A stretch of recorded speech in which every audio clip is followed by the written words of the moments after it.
El Gobierno eleva el salario mínimo interprofesional a 965 € y prorroga los ERTE hasta el 28 de febrero. El Ejecutivo también ha declarado zona catastrófica la isla de La Palma y ha acordado medidas destinadas a ayudar a los afectados por la erupción del volcán y a la recuperación de la isla.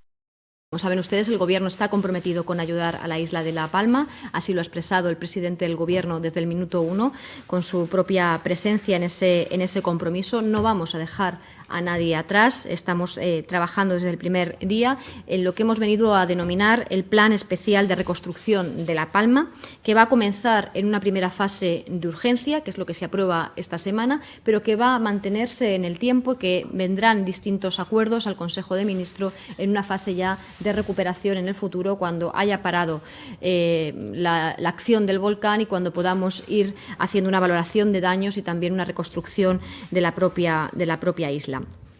En este primer Consejo de Ministros, donde se han adoptado acuerdos concretos en ese Plan Especial de Reconstrucción de La Palma, el primero de ellos tiene que ver con la formalidad, que como saben ustedes, para poder avanzar en estas ayudas, de declarar a la isla de La Palma como zona gravemente afectada por una emergencia de protección civil. Esta es la fórmula, el acuerdo que ampara la activación de distintas ayudas de todos los ministerios implicados para atender esta emergencia. La segunda de las medidas excepcionales y urgentes que van a completar este acuerdo de esta semana tienen que ver con ayudas ya concretas para las primeras necesidades, concretamente para atender las necesidades de vivienda y para atender los enseres más esenciales que han perdido también en estos momentos. Concretamente, estamos hablando de una concesión, de una subvención directa, lo haremos a través de la comunidad autónoma, a través de la Comunidad de Canarias. Será una subvención directa del Estado de 10,5 millones de euros para atender compra de vivienda, para ponerla en alquiler o también para que pueda ser adquirida por las personas que lo precisen, y también adquisición de enseres de primera necesidad. La primera parte de la ayuda, de 5,5 millones, irá para la adquisición de 107 viviendas. Y la otra parte, 5 millones de euros, irá para que las familias puedan acceder a estas ayudas, de poder adquirir los enseres más básicos. Lo haremos a través de un procedimiento de tarjeta monedero, que es lo que se ha acordado con la comunidad autónoma. En tercer lugar, hemos acordado también conformar distintas comisiones para que se garantice el seguimiento y la agilidad en la gestión de estas ayudas. Esto es algo que preocupa especialmente, el ser rigurosos en la gestión de las ayudas y el intentar hacerlas ágiles, porque la necesidad que tienen en estos momentos la población de la isla de La Palma requiere de esta agilidad. Esta misma tarde se va a reunir ya esta comisión mixta. En primer lugar, hay dos comisiones. Una de ellas es la comisión mixta, que agrupa a todas las instituciones que vamos a abordar y que vamos a hacer este seguimiento. Esta misma tarde, como les decía, nos vamos a reunir por primera vez y de forma que también el presidente del Gobierno va a presidir esta reunión. Hay representación de los distintos niveles institucionales. En el caso del Gobierno de España estará el ministro de la Presidencia, que será el encargado de presidirla de manera ordinaria, el ministro del Interior y yo misma como ministra de Política Territorial. Asistirá también el delegado del Gobierno de Canarias, está el presidente del Gobierno de Canarias y distintas consejerías, el presidente del Cabildo y los 3 ayuntamientos que en estos momentos están afectados y que les menciono: El Paso, Los Llanos y Tazacorte. Esta sería la comisión mixta encargada de coordinar todas las acciones entre las distintas administraciones. Pero además el Gobierno ha querido crear una comisión interministerial de la que forman parte 12 departamentos para poder ir sumando las iniciativas que están surgiendo en el seno de cada uno de los departamentos y que tienen la orientación de ayudar a la isla en una reacción ya no tanto de inmediatez o de urgencia, sino de largo recorrido en una segunda fase de reconstrucción, como les decía. Esta también es una reunión que se va a reunir por primera vez el día 4 de octubre, el próximo lunes, y que tiene que medidas inmediatas que va a trabajar tienen que ver con la reparación y restauración, como les decía, de los daños, de las viviendas, de las infraestructuras viarias o hidráulicas, de las explotaciones ganaderas y los cultivos, las zonas forestales, los equipamientos públicos, etcétera. Se trata, por tanto, de un paquete de estas 3 medidas que hemos adoptado en el día de hoy importante. Es el inmediato, pero el Gobierno quiere trasladar a todas las personas afectadas que su compromiso es permanente y que perdurará en el tiempo y, por tanto, tendremos una segunda fase para atender la recuperación una vez el volcán haya cesado en su erupción y puedan asumirse todos los daños y la reconstrucción que merecen. Señalar simplemente, y en relación a este caso, que una vez más este tipo de emergencias han puesto en valor la necesaria cooperación de todas las administraciones que el Gobierno está liderando, el Gobierno de España en este caso. Es muy importante estar todos juntos en situaciones de emergencia. Lamentablemente estamos sufriendo demasiadas en poco tiempo, y ese valor de la unidad, del estar todos juntos, de trabajar todos a una sin importarnos el color político, creo que ha demostrado la grandeza de nuestra democracia y la utilidad del Estado en su conjunto para atender las necesidades de la ciudadanía. Este sería el acuerdo más importante al que les dije que me iba a referir, y simplemente un apunte adicional, además del resto de referencias que les indicaremos después del Consejo de Ministros, tiene que ver con el documento de regulación aeroportuaria, conocido como DORA, para el periodo 2022-2026, que ha sido también acordado por el Consejo de Ministros como un instrumento esencial para garantizar la accesibilidad y la idoneidad de la red de aeropuertos en este periodo. Es la herramienta que vertebra la actividad regulada por AENA en materia de capacidad, de calidad, de inversión, de eficiencia de los costes y también del comportamiento de las tarifas durante los próximos 5 años. En definitiva, es el marco regulatorio que va a aportar estabilidad para todas las compañías aéreas, pero también para los usuarios respecto de las infraestructuras aeroportuarias de nuestro país. Los objetivos de este DORA para el periodo 2022-2026 son 3. Fundamentalmente, la recuperación del tráfico y la gestión eficiente de la red, la sostenibilidad medioambiental, que se incorpora como eje vertebrador de todas las actuaciones, y la innovación como pieza esencial para la eficiencia y la calidad de la prestación de los servicios.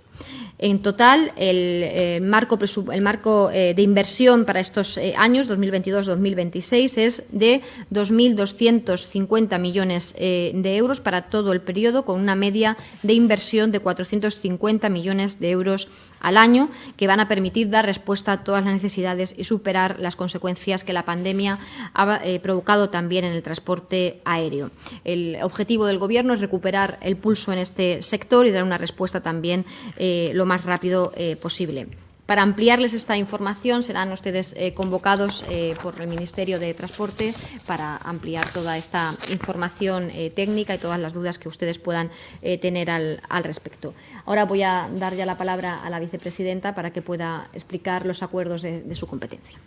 Bueno, gracias, buenas tardes. Gracias por su presencia. Presentamos un paquete de 3 medidas con un enorme impacto social que se enmarcan en el contexto de la recuperación justa y como antesala al documento que es más importante y que va a evidenciar la recuperación justa en nuestro país, que son los presupuestos generales del Estado.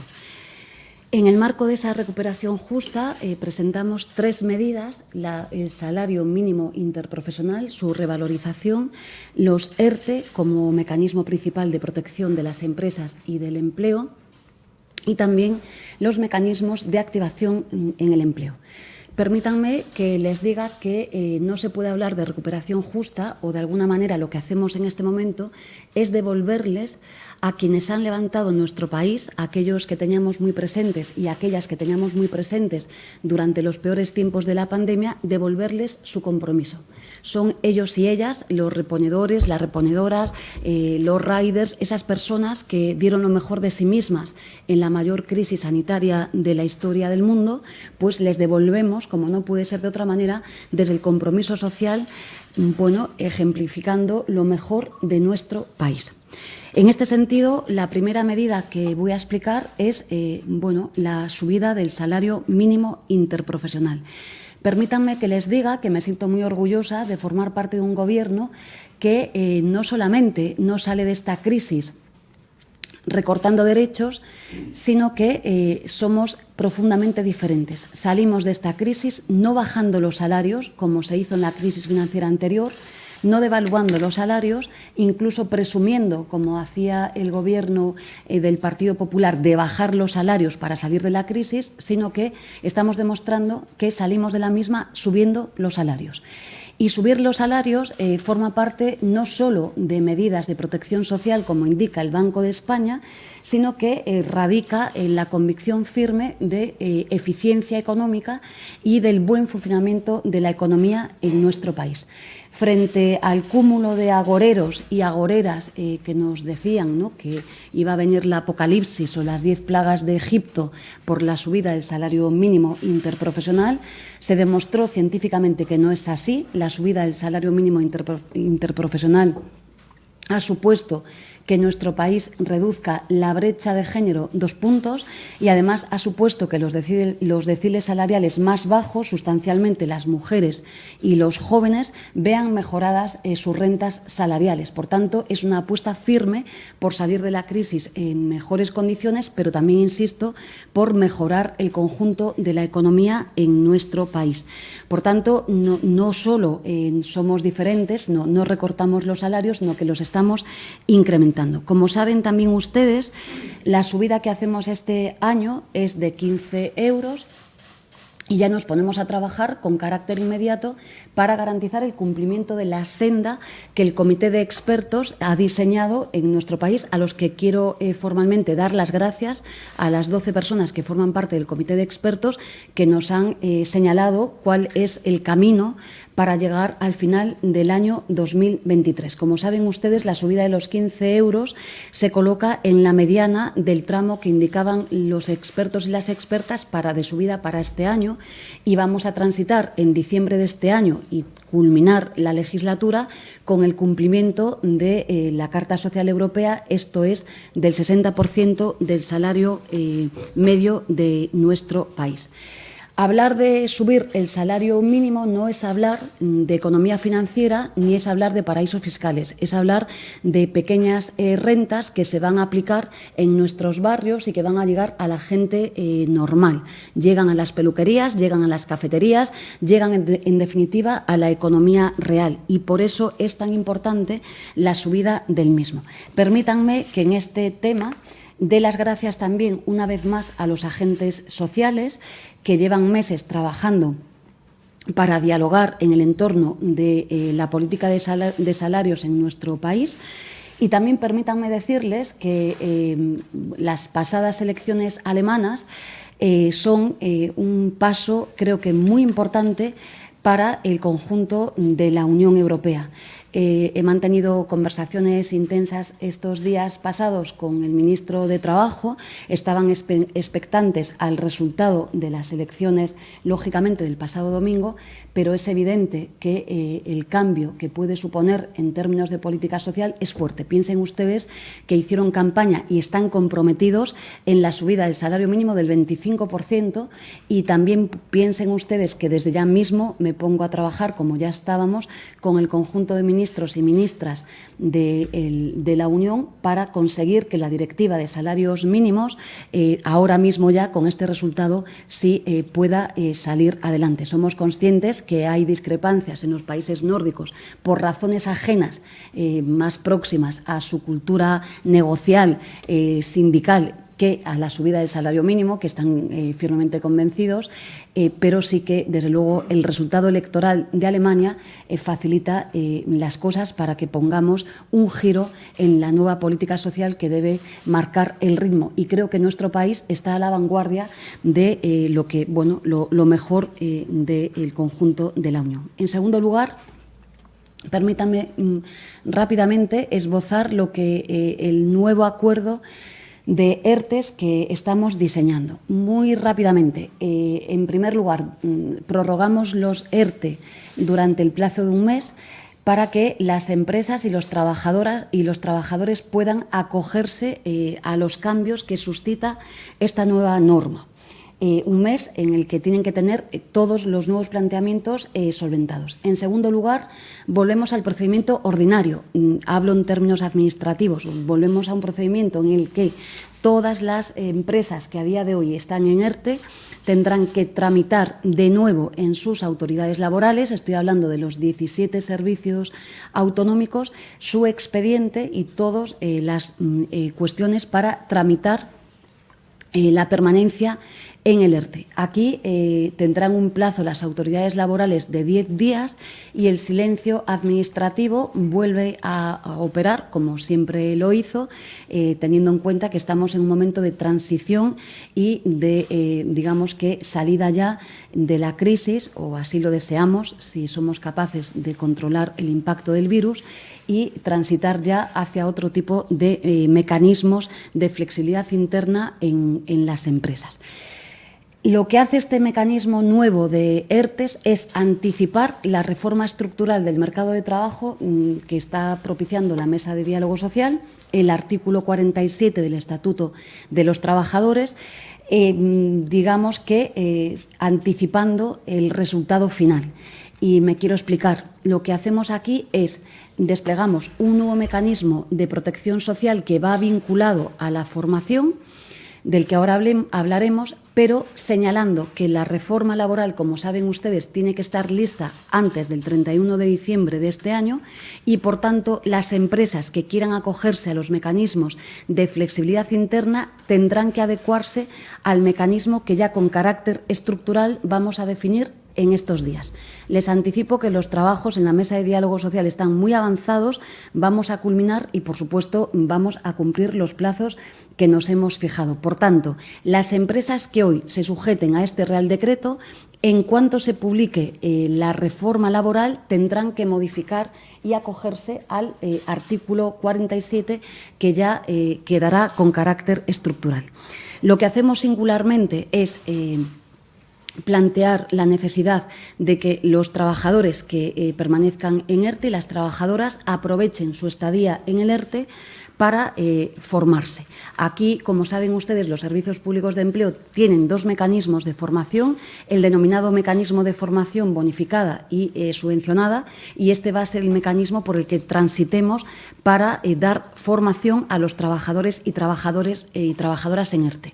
Esto va de la mano también del cambio del modelo productivo. No se trata de que existan riesgos o que tengamos miedos que no tienen ningún sentido en la pérdida de empleos por los cambios tecnológicos, digitales o por el modelo de transformación ecológico, sino justamente lo contrario. Se trata del efecto sustitución y que cuando tengamos necesidad de trabajadores y trabajadoras con nuevas cualificaciones profesionales estén preparadas para poder formalizarlo. Más novedades que incorpora el mecanismo de los ERTE. En primer lugar, el contador a cero se va a extender a lo largo del año 2022. Permítanme decirles que nunca en la historia de la democracia de nuestro país existió un mecanismo de protección de desempleo tan fuerte como el que estamos desplegando. En tercer lugar, por supuesto, no solamente no hemos aplicado la reforma laboral del PP, sino que la hemos modificado. Vuelvo a decir que los trabajadores y trabajadoras en desempleo, si aplicáramos la reforma laboral del PP, hoy estarían percibiendo el 50% de su base reguladora, el 55%, y, como saben, con las modificaciones legislativas antecedentes, están percibiendo el 70% de su base reguladora. En tercer lugar, creamos una prestación extraordinaria para los fijos discontinuos. Va directamente dirigida sobre todo al sector turístico y singularmente concentrado en Baleares. Piensen ustedes que con la deficiente temporada turística no han tenido tiempo de cotización suficiente para poder devengar prestaciones y, por tanto, mecanismos de protección social. En este sentido, también es una gran novedad. Tenemos una prestación extraordinaria vinculada a ese sector.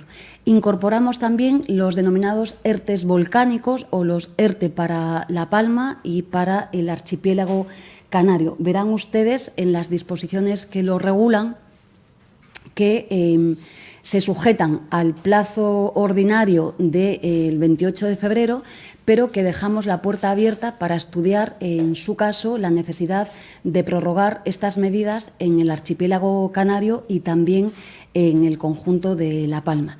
Aquí la ministra portavoz señalaba el conjunto de medidas que vamos a desplegar. Ya les anticipo, una de las medidas del Ministerio de Trabajo y Economía Social es un plan de empleo y formación específico en este contexto para la propia Palma y también para el archipiélago canario, y se superpone al propio PIEC que ya tiene, como saben, a día de hoy la propia Comunidad Canaria.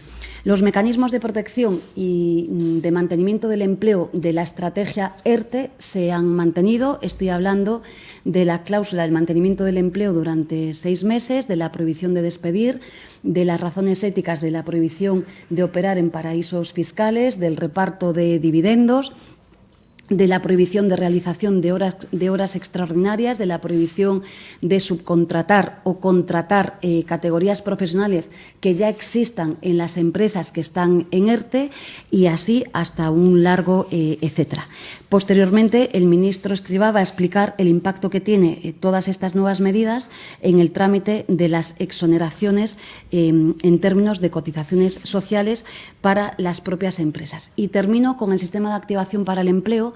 Estamos propiciando una norma que en el ámbito del derecho laboral era muy esperada, que la han intentado todos los gobiernos y que han desistido, en la que propiciamos una compilación de todas las normas que reglan el mecanismo de activación en el empleo, basadas en el Sistema Nacional de Empleo de nuestro país.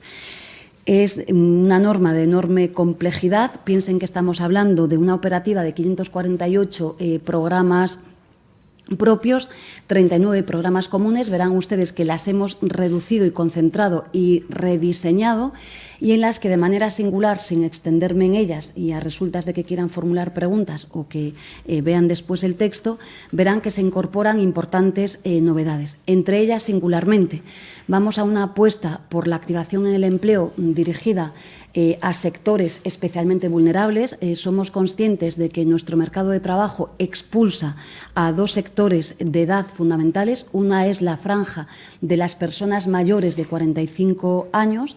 Es bastante incomprensible, teniendo en cuenta que a esa edad nos encontramos en lo mejor seguramente de la profesionalidad de un trabajador o una trabajadora, pero somos conscientes que a partir de los 45 años cualquier currículum que se presente va a ser una causa de expulsión la edad.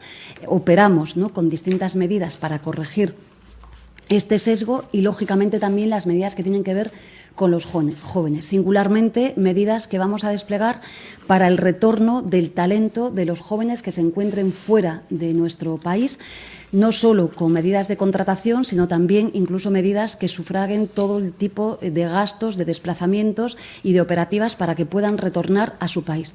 Aderezado con medidas de movilidad geográfica para que se puedan desplazar por el conjunto del territorio en el caso de ofertas de empleo, y con una parte más de medidas que van vinculadas a la exclusión social. Este es uno de los grandes riesgos de la salida de esta crisis.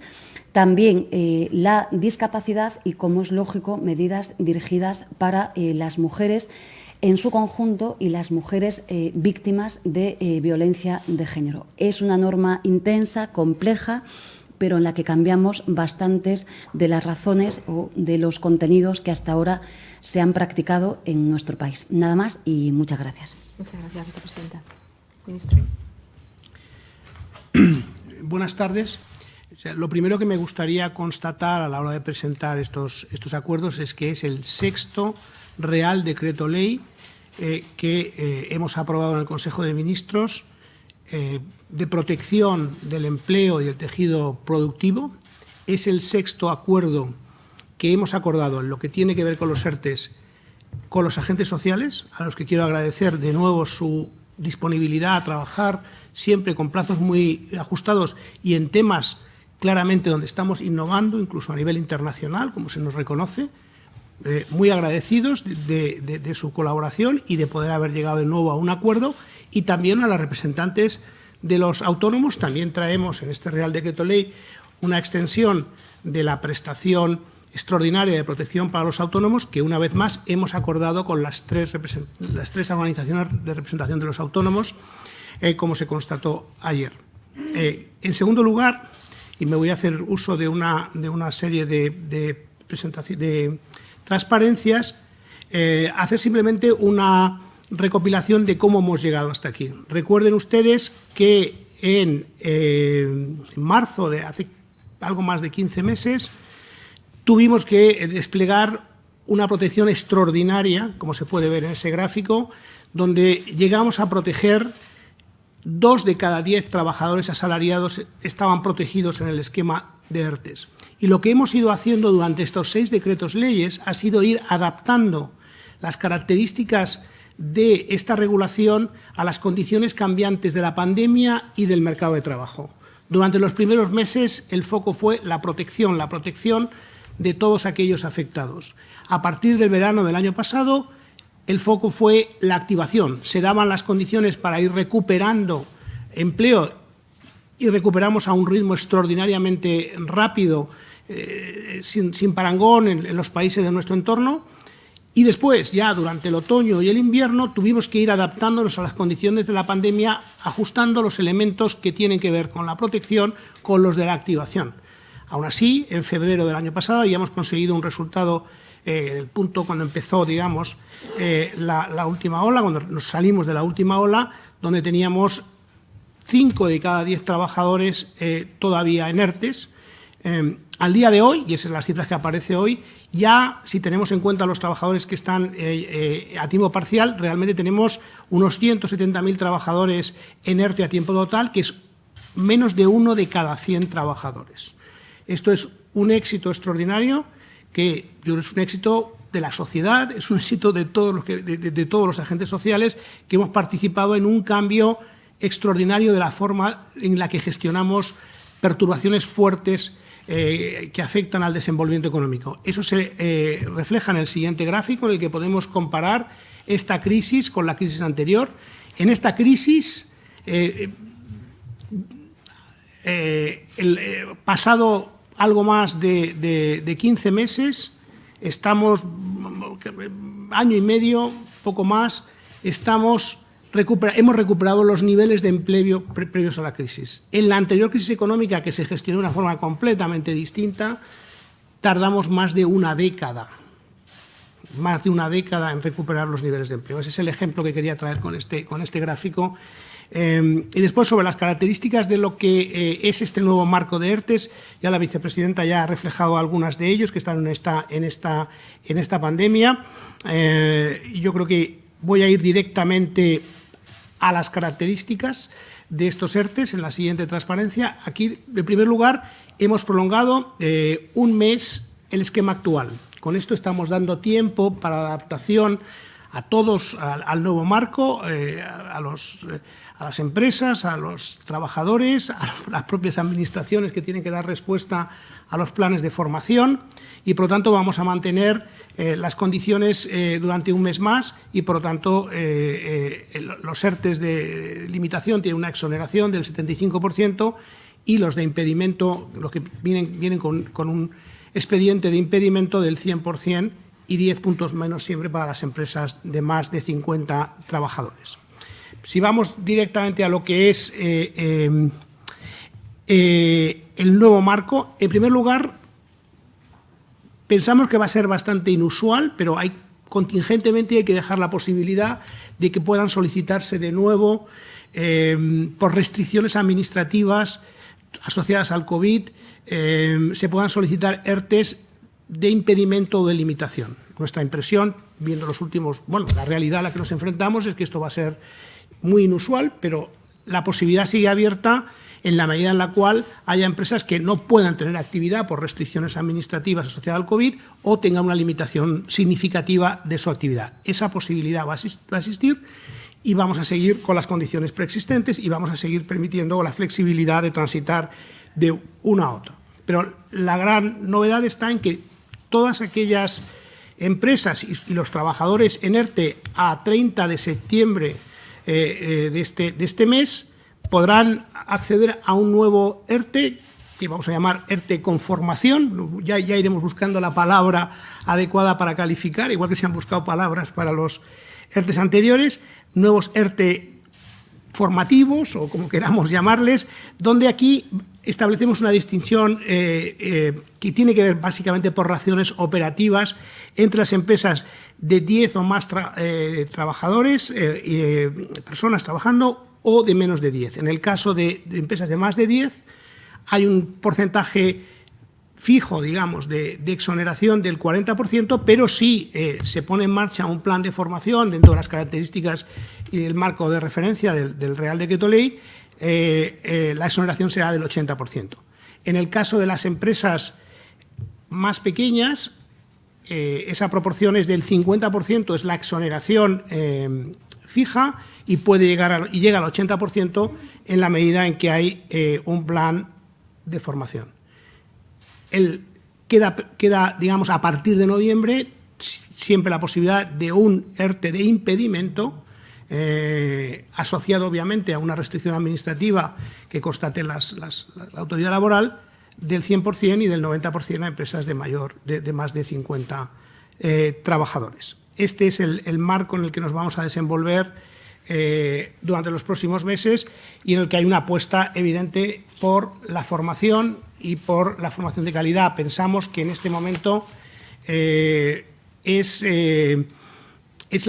tenemos la oportunidad de generar estos incentivos para que haya, digamos, una confluencia de intereses para que estos trabajadores que están en el último periodo, digamos, de recorrido de estos ERTEs puedan adquirir nuevas cualificaciones y lo hagan dentro de las empresas. Y dentro de su marco de referencia laboral. Como ha indicado la vicepresidenta, hemos aprovechado la oportunidad, como no puede ser de otra forma, para definir un ERTE asociado a la erupción volcánica, donde los porcentajes de exoneración serán del 100% en el caso del impedimento y de limitación del 90%, y también estarán vigentes hasta el segundo mes, hasta febrero del 2022. Autónomos. En el caso de los autónomos, me gustaría en primer caso destacar que si es verdaderamente llamativa la comparación entre cómo se ha gestionado esta crisis y la crisis anterior, en el caso de los autónomos es, si acaso, más aguda todavía. Ahí lo vemos en este gráfico. No es que hayamos recuperado los niveles de empleo, es que estamos ampliamente por encima de los niveles de empleo de afiliados a la Seguridad Social de autónomos ya desde hace unos cuantos meses, cuando por estas fechas, es decir, unos 20 meses después del inicio de la crisis, en la crisis anterior llevábamos 220.000 empleos perdidos en el régimen de autónomos. En el caso de los autónomos, lo que estamos haciendo en primer lugar es, hay aproximadamente, recuerden que en el caso de los autónomos estamos protegiendo no solamente situaciones claras de impedimento y limitación, sino también de caída fuerte de ingresos para autónomos de rentas bajas. En el caso de todos los autónomos en este momento que están bajo el paraguas del Real Decreto anterior, vamos a posibilitar una transición suave a su activación final, haciendo que se mantengan las exoneraciones a las cuotas a la Seguridad Social con un perfil decreciente en el tiempo hasta el mes de enero. En el caso de los autónomos que todavía siguen muy afectados por la pandemia, no voy a entrar en los detalles, están ahí en la transparencia, pero las 4 modalidades de protección que han existido hasta ahora las mantenemos, y son, como saben ustedes, modalidades que van dirigidas a proteger a los autónomos más vulnerables, los que tienen rentas más bajas y, por lo tanto, están asociados a umbrales de renta relativamente bajos y, a su vez, asimismo, con caídas de ingresos muy fuertes. Las 4 modalidades las mantenemos y las hemos acordado, como he dicho, con los trabajadores autónomos. En lo que se refiere a Canarias, a la isla de La Palma y el volcán, también el Real Decreto Ley establece una prestación extraordinaria que además, para facilitar el acceso a la misma de todos los autónomos, no vamos a requerir el periodo mínimo de cumplimiento de 12 meses de cotización, y también va a haber va a haber un contador a cero, por así decirlo, durante 5 meses en el que va a estar vigente esta prestación, no va a computar antigüedad. Y con esto, culmino. Muchas gracias, ministro. Josemi. Gracias, buenas tardes. José Miguel Blanco, de la agencia EFE. A la espera de la aprobación del proyecto de ley de presupuestos, ¿cómo interpreta el Gobierno el mensaje de la portavoz de Esquerra de que no pueden dar por hecho el apoyo, que tendrán que esforzarse mucho para lograrlo?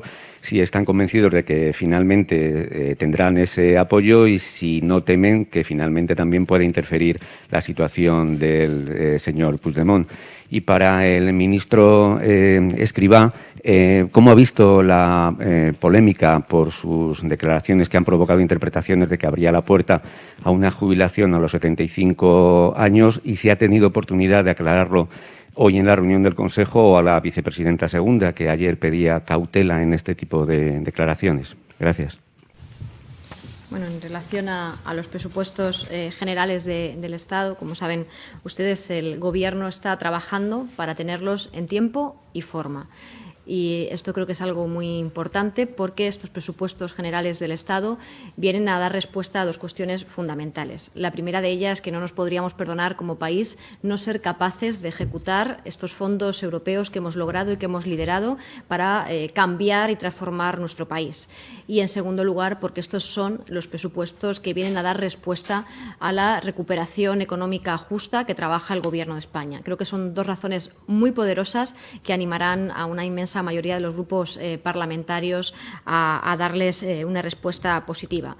O sea, que confiamos en los trabajos que se están desarrollando por parte de la ministra de Hacienda, y confiamos también que en este trámite parlamentario hay razones muy poderosas para todos los grupos políticos para dar una respuesta afirmativa a unos presupuestos que, insisto, son los presupuestos que darán respuesta a una recuperación económica justa, y los presupuestos que nos van a permitir desarrollar y ejecutar esos fondos europeos que han venido para transformar nuestro país. Por tanto, no entenderíamos o sería difícil seguramente para estas fuerzas políticas, cuando entremos en el detalle de los presupuestos en el ámbito parlamentario, justificar su no apoyo a los mismos. Y en relación a otras consideraciones con la situación de las relaciones del Gobierno de España con el Gobierno de Cataluña, insistirles en lo que venimos diciéndoles hasta ahora. El único camino posible es el diálogo.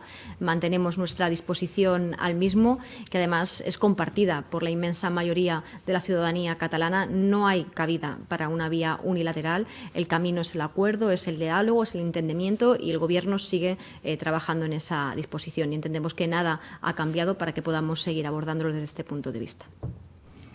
Sí, mire, el pasado mañana defenderé ante el Pleno del Congreso el reforzamiento de las pensiones en la nueva ley que aprobó el Consejo de Ministros, y que lleva aparejado un acuerdo después de más de 10 años con los agentes sociales.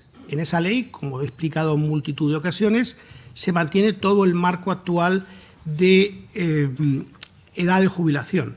Se mantiene la edad legal de jubilación, que no planteamos en ningún momento modificarla. Por supuesto que mantenemos los mecanismos de jubilación anticipada por causas económicas, jubilación voluntaria hasta 2 años, y además establecemos un nuevo mecanismo. Yo, por algunas declaraciones que he oído, yo creo que hay aspectos de la ley que todavía no se han interiorizado bien. Establecemos nuevos mecanismos para que aquellas profesiones particularmente penosas tengan la posibilidad de ser evaluadas y ser contempladas con situaciones especiales. Esto está en la nueva ley. Yo aprovecho la oportunidad, ya que estamos hablando de pasado mañana, de solicitar al Partido Popular que retire la enmienda a la totalidad. Este es un acuerdo que tiene el consenso de todos los agentes sociales, se firmó en el mes de julio, después de más de 10 años, responde a todas las recomendaciones acordadas por el Pacto de Toledo por prácticamente la unanimidad de los partidos políticos, y por lo tanto es difícil de entender sinceramente esta enmienda en este momento.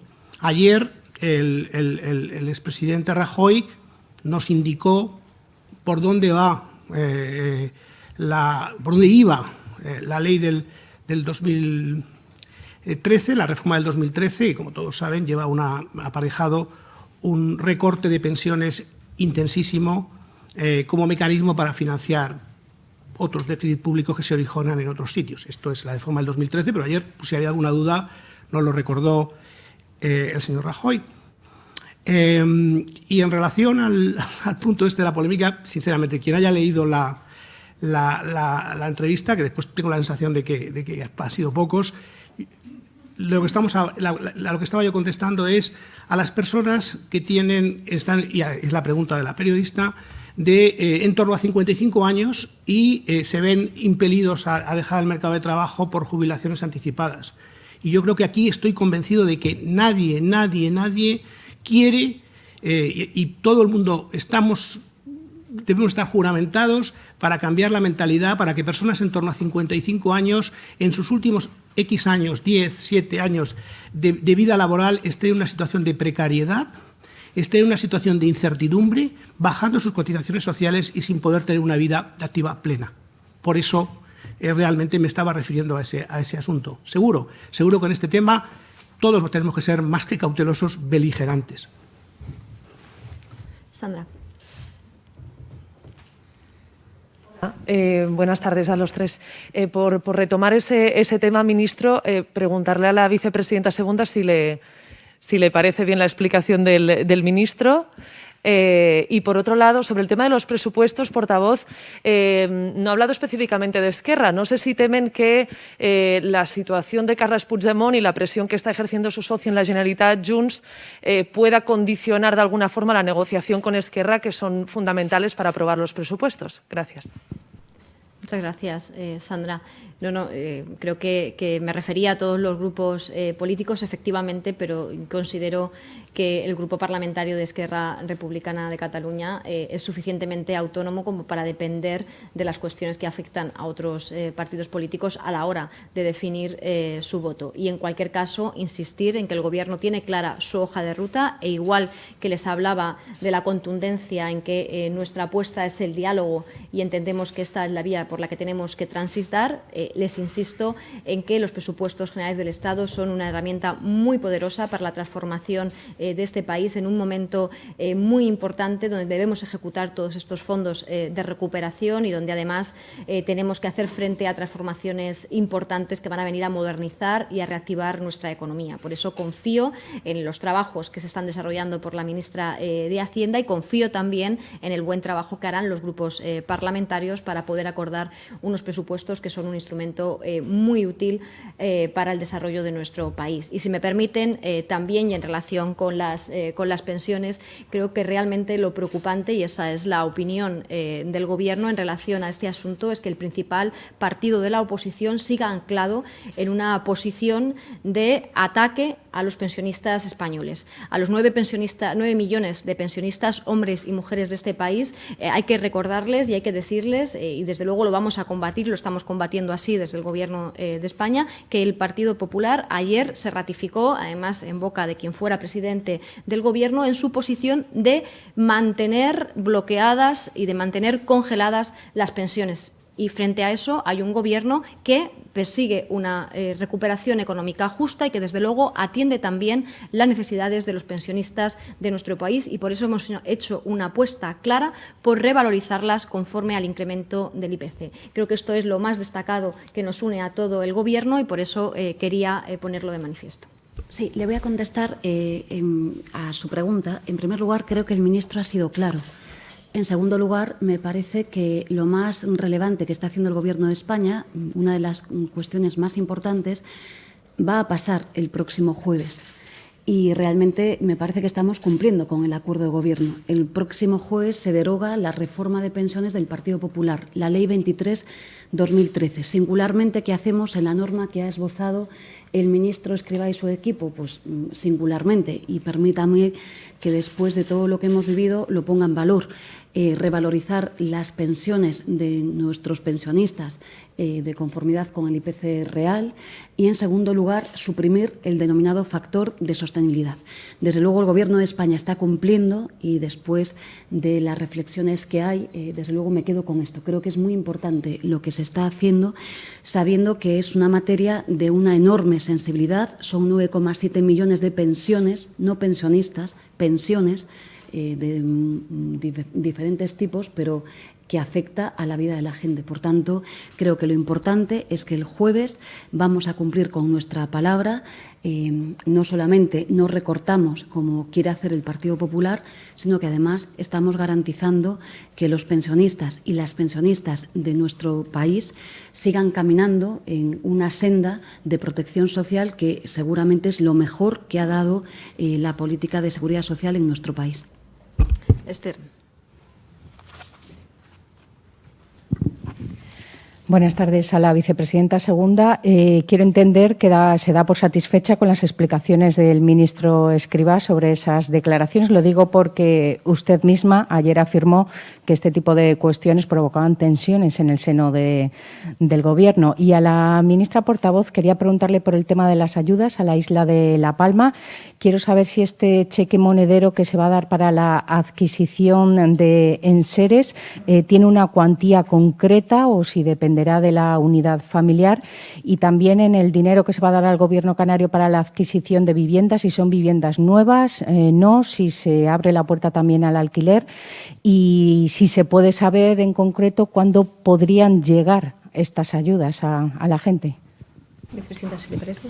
Sí, doy por reproducida la pregunta. He dicho ayer que seamos cautos, como lo digo siempre. Esto de ser gallega quizás me da una mirada diferente, pero efectivamente seamos cautos en todo lo que hacemos y decimos, pero el Gobierno de España trabaja de manera mancomunada e, insisto, el jueves, después de tanto ruido, se va a sacar adelante una de las normas más importantes del Gobierno de coalición. Por tanto, me quedo con esto.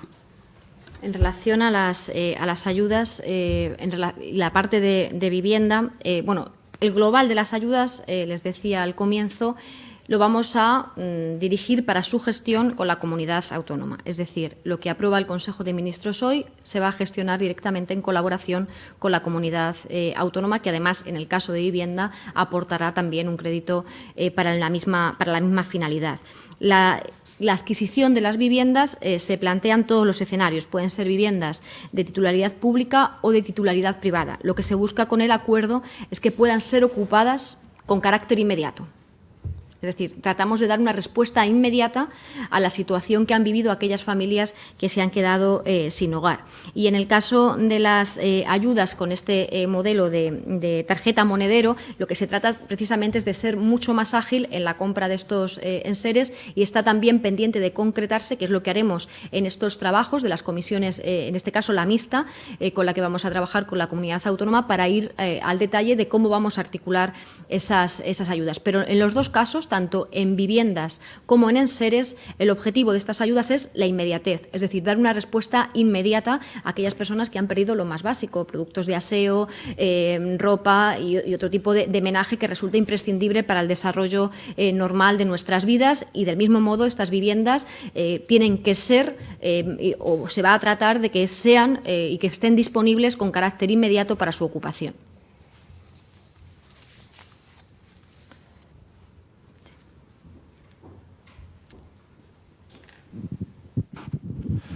Buenas tardes. Yo tenía tres preguntas, las tres pues para la vicepresidenta y para el ministro de la Seguridad Social. A ver si me pueden contestar entre los dos. La primera pregunta es, la vicepresidenta ha dicho que el Gobierno está subiendo los salarios mínimos, pero los salarios lo pagan los empresarios, en la inmensa mayoría. Los empresarios están reclamando que el Gobierno actualice los precios de los concursos públicos de acuerdo con la subida del salario mínimo interprofesional. Quería saber si el Gobierno se lo está planteando.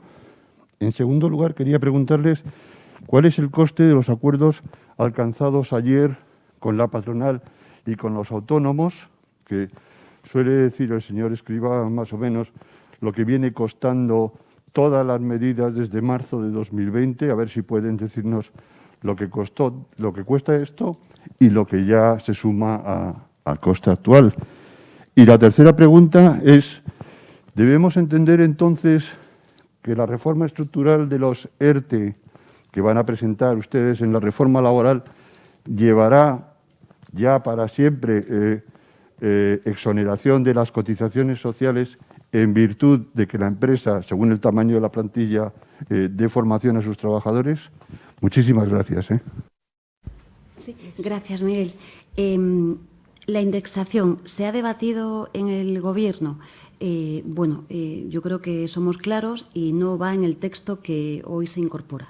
Por tanto, hablo ya con el silencio. 2, el coste fiscal. Te doy el coste de la nómina del SEPE del pasado mes, 393 millones de euros, y no quiero equivocarme, pero os damos el global de las medidas desplegadas directamente desde el Ministerio de Trabajo y Economía Social, desde el Real Decreto 8/2020, que además son públicos, pero conocidos. Por tanto, el impacto ahora mismo, recordad aquellas nóminas de 3.800 millones de euros, ya no lo son. La última nómina es de 393 millones de euros.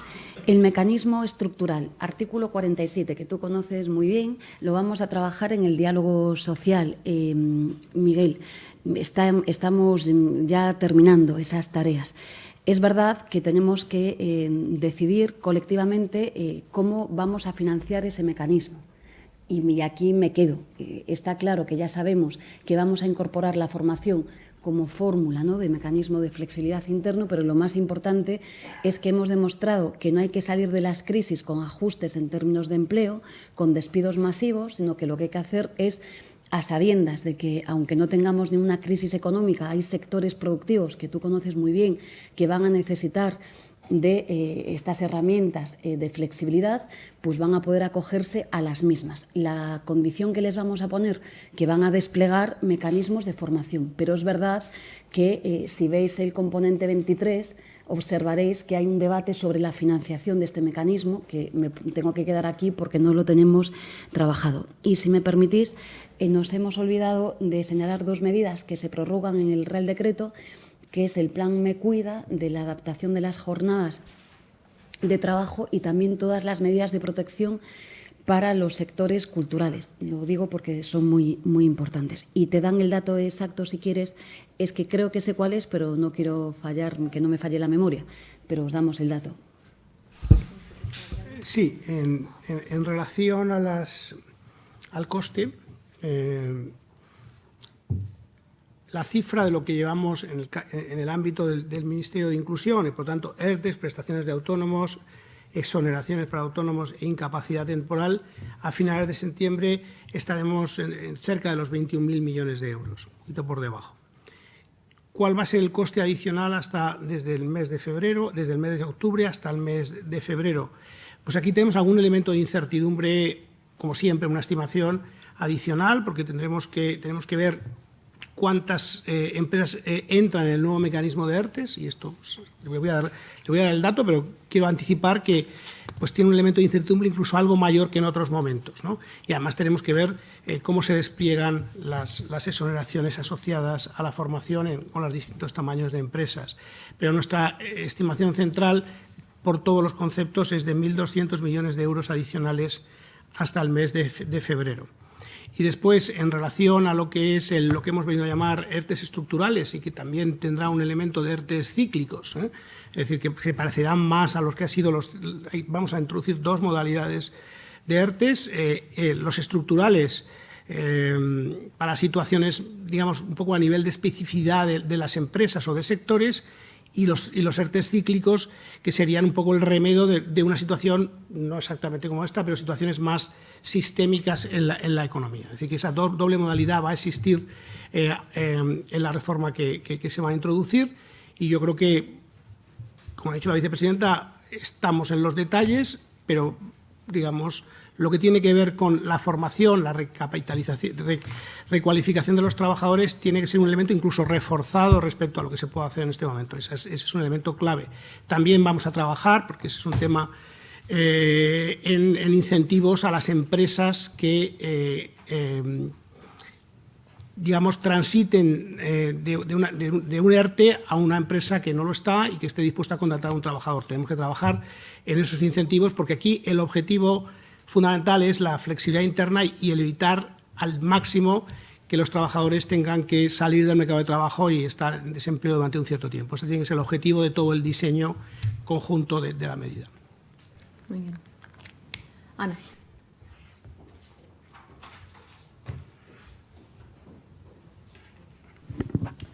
Hola, Llavatres, de Redacción Médica. A la ministra portavoz me gustaría preguntarle si finalmente...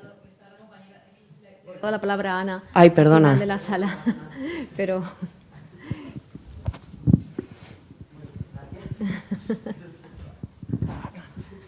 Hola, ¿qué tal? Buenas tardes. Bueno, no pasaba nada si no me esperaba un turno. No, te he visto que reaccionabas por eso. Quería preguntarle en primer lugar a la portavoz por una cuestión que planteó ayer el presidente del Gobierno.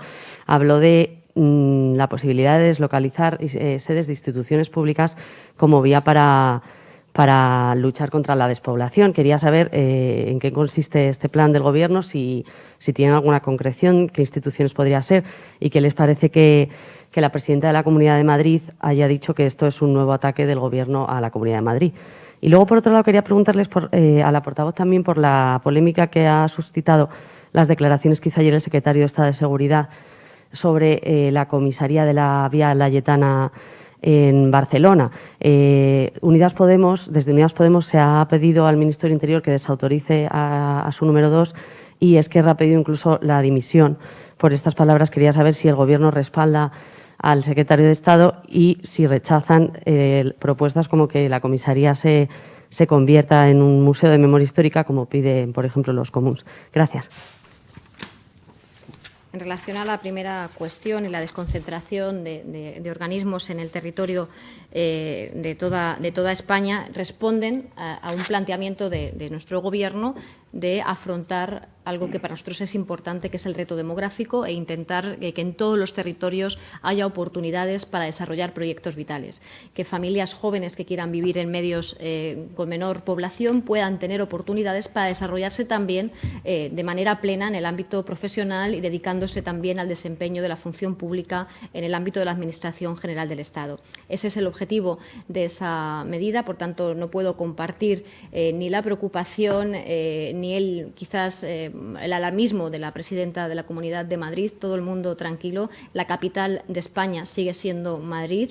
Así está contemplado en nuestro esquema institucional y, desde luego, no es voluntad de Gobierno ningún agravio con la comunidad autónoma ni con la ciudad de Madrid. Todo lo contrario. De lo que se trata es de tener un país mucho más cohesionado desde el punto de vista territorial, y hay una voluntad del Gobierno que, como digo, está en el objetivo de desarrollo sostenible. Y que me preguntaba usted en qué se puede materializar, pues sobre todo es en la puesta en marcha de algunas iniciativas como las que ya han emprendido algunas empresas públicas como Renfe, que están llevando a territorios de nuestro país con especial afección y con problemas de despoblación, pues nuevos recursos para dar oportunidades de empleo en estas zonas.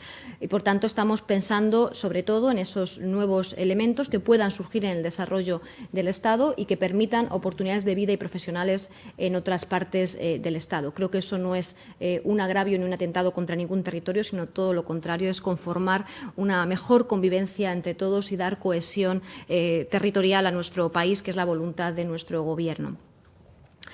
Y la segunda pregunta que usted me hacía, mire, no tengo que interpretar las palabras de nadie, les hablo cuál es la opinión del Gobierno. Como saben ustedes, el lugar del que hablamos fue un lugar de represión y de tortura, y desde luego este es un Gobierno que, si se puede sentir orgulloso de algo, es de dignificar la memoria democrática de nuestro país y de dar también respuesta a la memoria de quienes sufrieron la persecución y la dictadura en otros momentos de nuestra historia.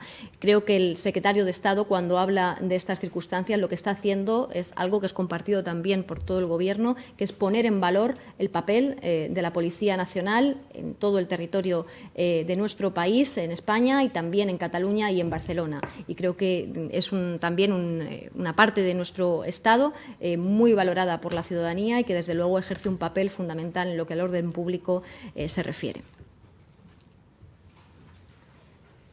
ya que te has quedado ahí.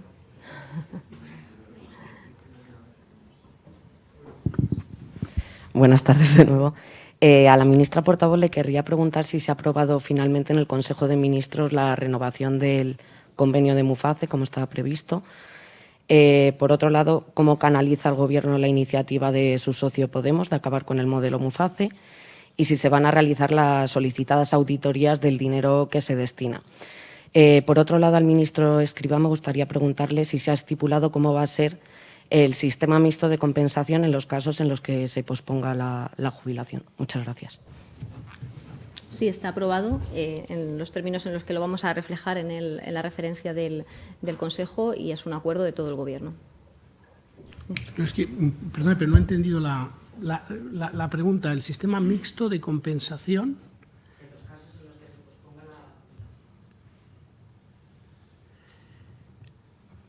Yo no sé si está refiriendo no a algo sino se está refiriendo al proyecto de ley que voy a presentar el jueves en el Parlamento, y se está refiriendo a la jubilación demorada. Es decir, lo que hay en ese proyecto de ley es algo que hemos constatado que tiene mucha demanda social, que es que personas que voluntariamente, porque la jubilación es un derecho, no una obligación, las personas que voluntariamente quieran extender su edad laboral, pues tendrán una compensación, tendrán efectivamente, eso supone un ahorro muy significativo para el sistema de seguridad social, y parte de ese ahorro se puede, digamos, trasladar a esas personas bien en términos de pago de una sola vez, o bien con una pensión algo mayor durante su vida laboral. Esto que está en el acuerdo, que se ha acordado con los agentes sociales, y que hemos constatado que genera una aceptabilidad absoluta en la sociedad y en los pensionistas y los futuros pensionistas, sobre todo. Sí.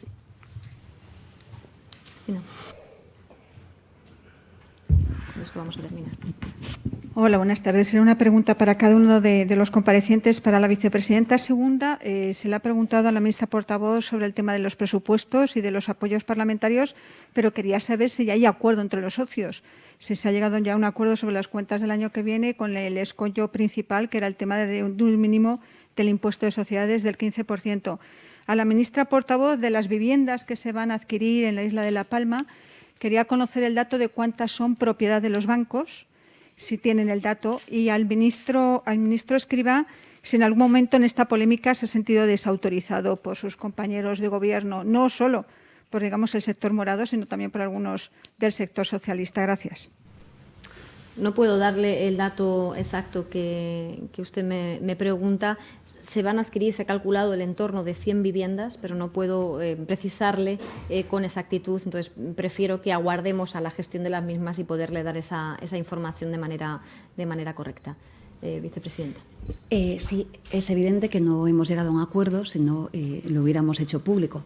Ahora bien, estoy segura que va a haber acuerdo en materia presupuestaria, y lo que sí que les digo es que los acuerdos se cuecen o se negocian a fuego lento. Por tanto, tranquilidad y paciencia, pero es evidente que no hay acuerdo. Bueno, yo creo que es evidente que alguna de las reacciones que hemos visto durante los últimos 2 días se han manifestado sin conocer exactamente lo que yo había dicho. Claro, es evidente. Bueno, pues vamos a dar por finalizado el turno. Muchas gracias.